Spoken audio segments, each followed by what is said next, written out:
ফুত আমার আখেরাতের জন্য না, ফুত হলো আমার পয়সা কামানির এটিএম বুথ। একটু গাছে গোড়া হইলে বিদেশ ফাটাই দিব, টিয়া ফাটাইবো, বিল্ডিং হইব, জমি কিনবো, তার চাচায় জমি বেছে, জ্যাডায় জমি বেছে, সবসময় টেহা মিল না রাখলে অন্য মানুষের কাছে বেচা লাগবো। বুঝেন নাই? লুভি লুভি লুভি। পড়লে পর, না পড়লে বিদেশ যা, না পড়লে কিতা করবি ক, একটা লাইন ফাইন কর, মানে টাকা, মানে হলো কি টাকা, সম্পদ, দুনিয়া।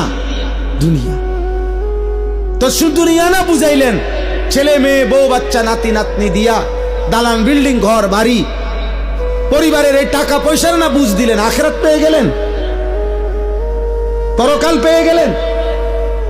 অতএব বুঝাপড়া করে। যদি বলেন না হুজুর বিদেশ আমি দুনিয়ার জন্য পাঠাই নাই, আখিরাতের জন্য পাঠাইছি, তো ও আপনি দেখেন নাই আজকে 16 বছর বয়সে এক ওয়াক্ত নামাজ পড়ে না, ওর সাথে যে কোনো বুঝাপড়া করলেন না।